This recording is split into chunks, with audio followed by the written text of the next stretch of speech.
Hey, this is Brian Wright, and this is the Daily B111. What are we talking about? We're talking about those missing little pieces.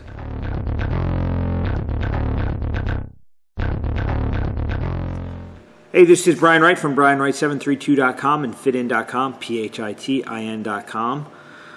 I'm looking forward to the day I don't have to spell fit in because you've heard it so many times that you recognize that it's a PH, not an F. So, what am I talking about? I'm talking about the little pieces, and what does that mean? You can be doing whatever it is you do for a very long time, and you can maybe be achieving the success that you dreamed of or not. If you're not achieving the success that you set out to achieve, and you're getting frustrated by the amount of time you've put in and the lack of things you've gotten out of it, it really comes down to the fact that you're just missing some of the pieces. You are not an abysmal failure. You are a person that doesn't have all the pieces in place to get the success. And this comes for a lot of reasons. And again, remember, when it comes to me, I am not judgmental, I am analytical. And the reason I can be this way is because I've been there myself. For a very long time, I ran a business, and I was doing it wrong, not realizing I was doing it wrong, but I was always wondering why I wasn't achieving what I wanted completely. So I would fall short in terms of keeping a team together past a certain amount of time. I wasn't making the money that I wanted to make. I was, reaching towards success competitively, personally, and not achieving it. Reaching for success competitively with my team and not getting the consistent behavior that I wanted to. And then I came into some life events that made me go through what I call my hard time. So there's hard and there's hard. There's the hard that you choose to do because you know the payoff's going to be great. And then there's hard that you go through because you may be lost a bit. So my stepfather dies. A lot of turmoil in my family. Opportunity to go work in the family business. I get married. I have a child, which are amazing things. But I have these two different pieces. I have this very tumultuous situation with a lot of pain and loss. And then I have this amazing situation which has nothing but upsides and gain. The two of them are battling because this is all happening at the same time. So I come through this time and I work my way through this period where I eject the negative, really embrace the positive, and start getting to work on really defining my happiness more and understanding what I want to do. And it's funny because I realized that was the key that I was missing. When I started running my own business without any experience, I was looking to achieve something. I guess that social megaphone was telling me what I needed to achieve. I had dreams and aspirations, but they were based on other people's experience. So my life didn't have enough experience in it to create that authentic movement for myself. And then coming to, some life, death, marriage, crazy money, different weird situations, I guess that's what really grounded me and made me question who I am, how I'm doing what I do. And then I started to come to some realizations about what I was missing in my business. And what I was missing was truly me. My business has always been unique because of my experience, but it was not unique in regards to how it was operating because I wasn't applying myself to the business. I was either ignoring aspects of the business or emulating other people's business acumen instead of focusing on my own talents and skills, which, working in a very large corporate sitch in a multi-million-dollar company, really put me in a position where I started to understand what my business acumen was and human dynamics and what big money was and how the industries, not just one industry, but how business works.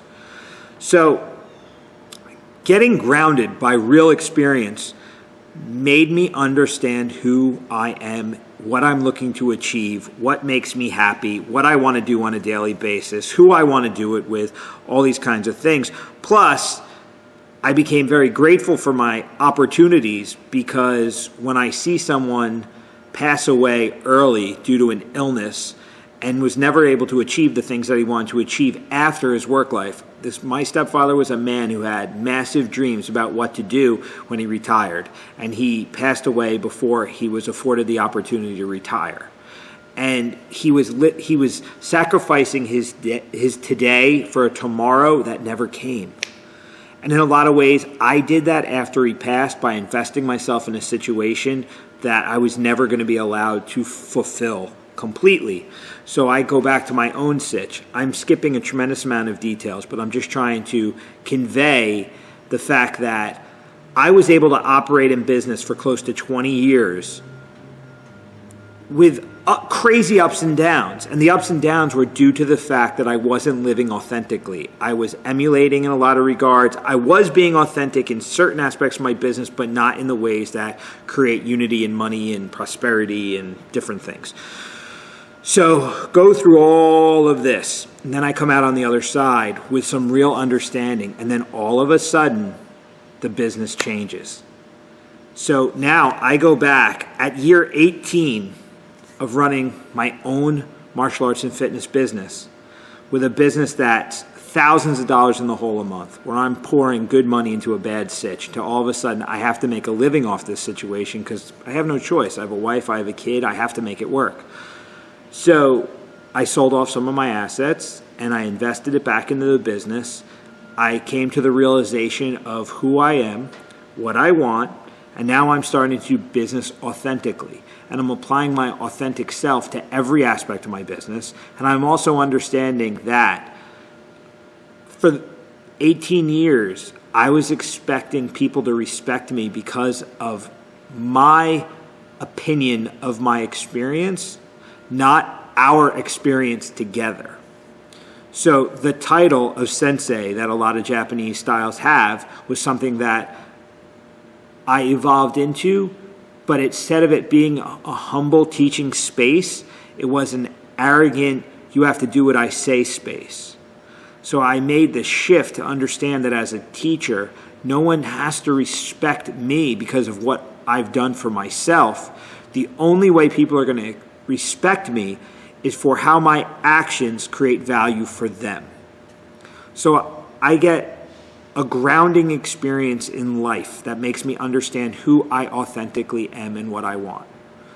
I now understand that value in a service business is my ability to serve the marketplace, and how effectively I do that is what creates my value.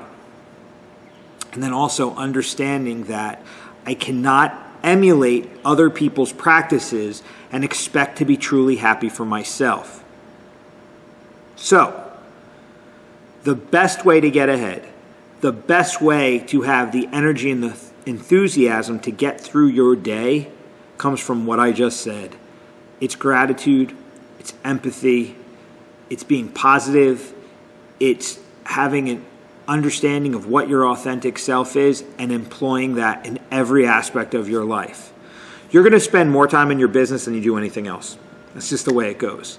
So you might as well be doing business in a way that is true to who you are and what you're looking to achieve in this world, because you don't want to tread water at work so that you can get a few minutes, at the end of your day to do whatever. Most of us tread water throughout the entire day. You go to work, you get through, you go home and you eat the ice cream, drink the beer, eat the hamburger, and watch Game of Thrones. What the hell kind of life is that? What are we achieving? Mediocrity demands easy. Mediocrity demands no effort. Mediocrity gives us the false sense of security that easy can bring. Well, it's not challenging me, it's not hard, so I'm good, I'm okay. Pain sucks.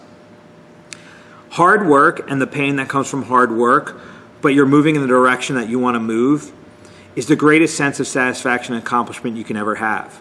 As an athlete, anyone who's been an athlete can recognize the reality that when people say, hey, what's that scar? Why don't let your teeth touch?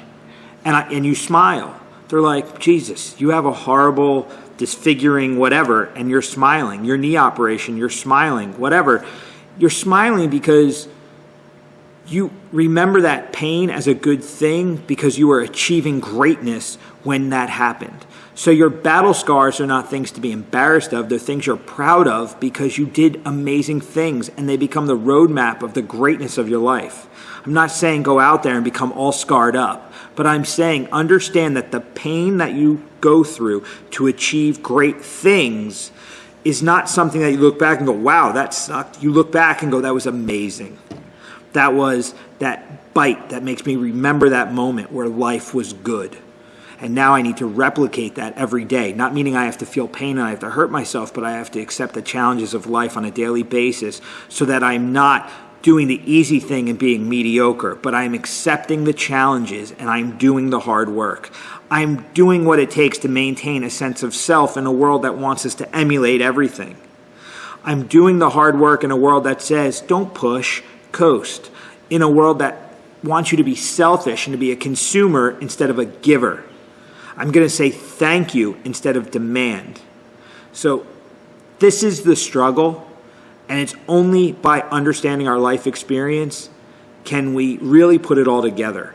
So you could be doing business for 10, 20, 30 years and never achieve what you want, and I bet it's because you just haven't had the right experience to ground yourself into that authentic place.